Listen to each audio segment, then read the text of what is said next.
विठ्ठलाच्या कानातील माशांचे रहस्य. नक्की ऐका. नमस्कार मित्रांनो, श्री स्वामी समर्थ. एक कोळी पांडुरंगाचा खूप मोठा भक्त होता. तो जेव्हा हे मासे पकडण्यासाठी जात असे तेव्हा तो न विसरता विठ्ठलाचे नामस्मरण करीत असे. तूच माझा पाठीराखा, तूच माझा मायबाप असे म्हणत तुम्ही सुरक्षित घरी तो पोचत असे. आपण पांडुरंगाचं नामस्मरण करतो आणि पांडुरंग नेहमी आपल्या पाठीशी उभा राहतो, अशा या गोष्टीचा त्याला खूप कौतुक होतं. एकदा त्याने विचार केला, आपण जाऊन पांडुरंगाला भेटावं, पांडुरंगाला आपल्याकडं काहीतरी भेटवस्तू म्हणून द्यावी. त्यानुसार तो पंढरपूरला निघाला.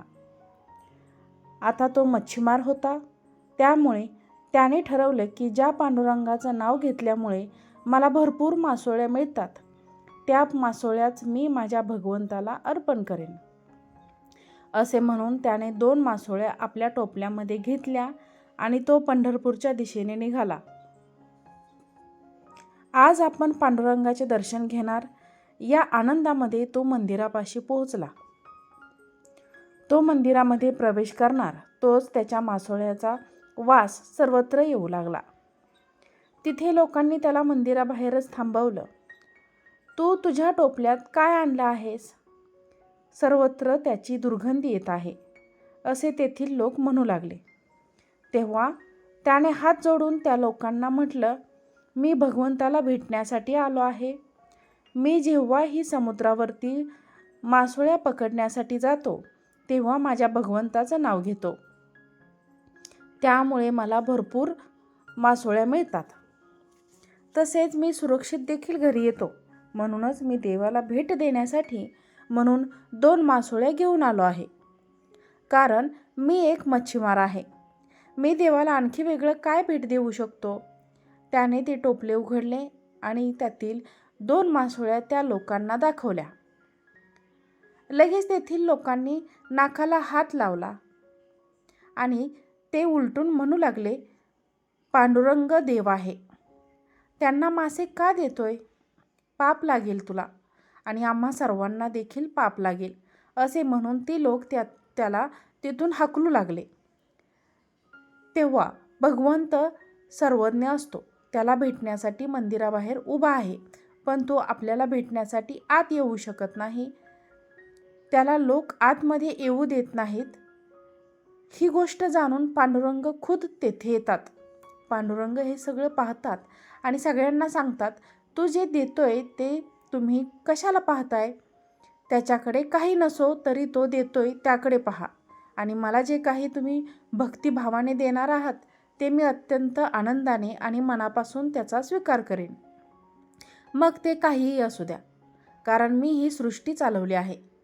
त्यात तुम्ही एकटे नसून इतर प्राणी पण आहेत, आणि मी तुम्हाला सर्वांना तुम्हावरती प्रेम करतो, आणि हे प्रेम लहान मोठ्या भेदभावात अडकत नाही.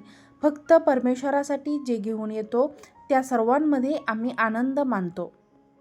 असं म्हणून ते त्या मच्छीमाराकडून भगवंतांनी 2 मासे घेतले आणि लोक विचार करू लागले की आता भगवंत हे मासे कुठे ठेवणार?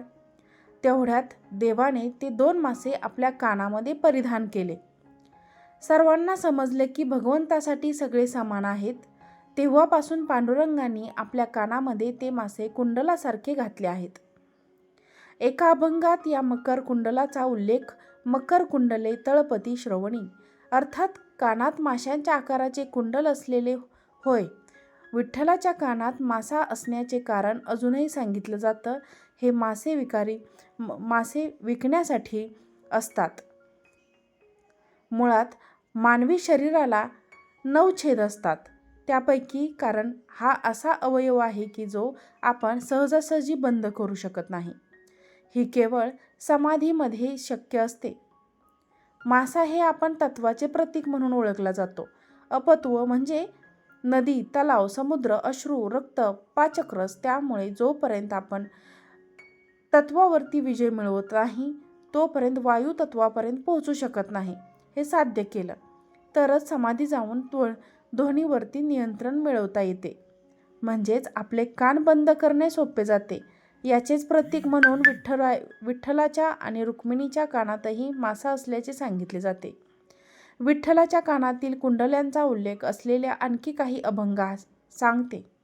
संत तुकाराम कानात कोंडले, मकराकार गळी वैजयंती हार, पितांबरी कटी शोभे सुंदर पाहता, हरपले भान तुका म्हणे पांडुरंग. रूप तुझे अति सुंदर, भक्तांच्या भेटीसाठी उभा विठेवर. संत नामदेव सुंदर ते ध्यान, उभे विठेवरी करकटावरी ठेवून. तुळशीहार गळा कासे पितांबर, कानात कुंडले मकराकारा नामा म्हणे, माझा विठ्ठल पांडुरंग दयाळू, भक्तांच्या भेटीसाठी उभार आहे नेहमी. संत एकनाथ मकराकृती कोंडले सोबती, कानी तुळशी माळ गळ्यारंभ पितांबर, परिधान केला विठेवर उभा विठ्ठलनाथ, म्हणे पाहता रूप मन झाले प्रसन्न, भक्तासाठी उभा देव पांडुरंग करुणामय. तुम्हीही जर विठ्ठल भक्त असाल तर कमेंटमध्ये लिहा पांडुरंग हरी. आणि असेच व्हिडिओ पाहण्यासाठी आमच्या चॅनलला लाईक करा, चॅनलला सबस्क्राईब करा आणि हा व्हिडिओ शेअर करा. आजचा व्हिडिओ पाहिल्याबद्दल धन्यवाद. श्री स्वामी समर्थ. पांडुरंग हरी.